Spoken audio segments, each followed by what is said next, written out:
This is said to be the world's oldest leather-making tradition.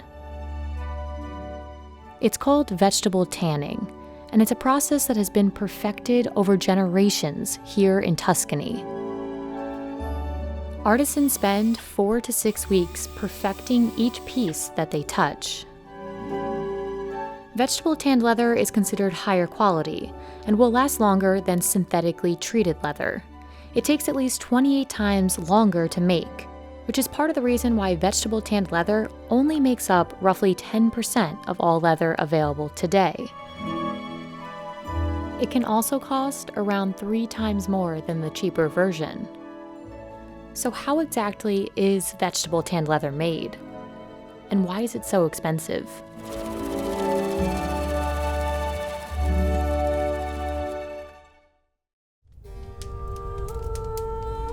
Vegetable tanning is said to date back to roughly 6,000 BCE, when people living in early civilizations sought a way to make animal skins resistant to weather and decay. Genuine vegetable tanned leather uses these natural tanning agents from sources like quebracho, chestnut, or mimosa trees.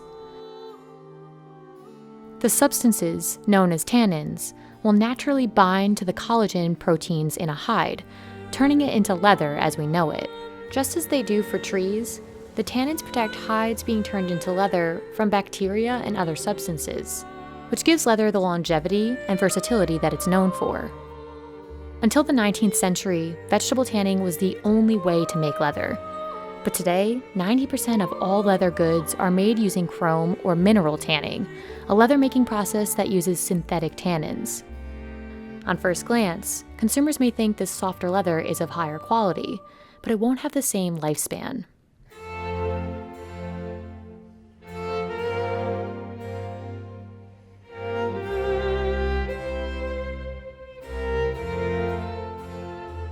When the hides arrive at the tannery, they soak in water for 24 hours to remove the salt that kept them preserved on their journey. La materia prima utilizzata è fondamentalmente la pelle bovina, quindi un recupero del mondo della produzione della carne per l'alimentazione umana. Sono pelli che arrivano, possono arrivare da tutto il mondo, principalmente arrivano dall'Europa per il nostro settore.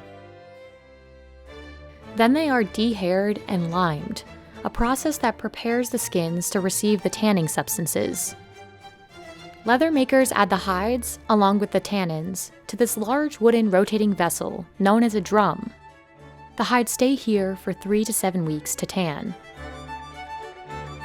Here is where you can begin to see the differences between vegetable tanned leather and its modern-day alternative, chrome tanning, where hides sit in a drum with water and synthetic extracts for only a single day. Just this difference in production time adds to the price of vegetable tanned leather. Once the hides have been removed from the drums, skilled artisans inspect each piece. Depending on the final product, the leather can be retanned, dyed, or greased. This process is known as fat liquoring. These 3 procedures can be done to adjust the elasticity, softness, or color of the leather. Whether they happen depends on the vision of the artisan. Dopo la fase dell'ingrasso, appunto si procede ad asciugare la pelle e una volta asciutta abbiamo la pelle, diciamo, che è prodotta.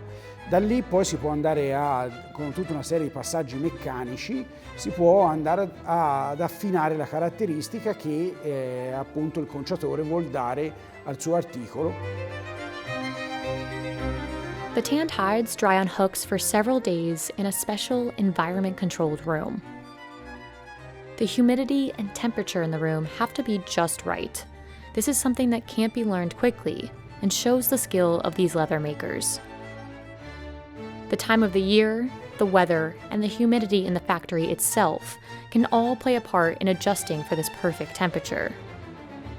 If any hide is over-dried, it must be taken back to the drums and reconditioned.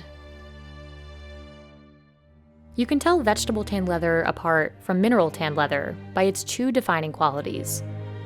First, it changes color in the light and develops a rich patina. A patina is the shine that develops over time on a leather product that makes it unique. Second, vegetable tanned leather will become more supple with age. These qualities are made possible by the natural properties of the leather. Vegetable tanning leaves the hides in an organic state that lets them age like skin. With synthetically treated leather, each piece is the same. That's by design. Leather produced with vegetable tanning, however, will garner the most beautiful patina as it is worn or used. No two pieces will age the same. After it's dry, the hide goes to the staking machine, where small hammers repeatedly pound the leather to make it softer. Sometimes the leather mills for several hours in a dry drum, giving it a special natural grain. In the end, the leather is trimmed, measured, and packaged. Finished products are valued for their variations, which can add to the price. Artisans take pride in the natural markings and differences that prove the leather's authenticity. Parliamo di una piccola nicchia di mercato che è una particolarità unica. C'è sempre stato il detto l'acqua va in amore.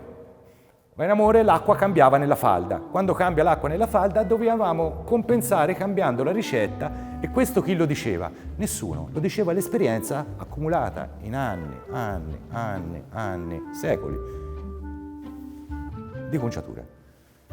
Queste sono delle differenze chiaramente macroscopiche. All vegetable tanned leather from Tuscany must meet a set of specific standards for the consortium to verify it as authentic. Tanneries must use all natural, raw materials and ensure that no animal is killed for its skin. And in the end, the most important mission of vegetable tanneries in Tuscany is to keep a cultural craft alive, no matter the cost. È un po' come la cucina toscana, la ribollita ognuno ha la sua ricetta e così le concerie, gli artigiani come siamo noi, ognuno ha proprio la sua ricetta, che viene poi tramandata anche.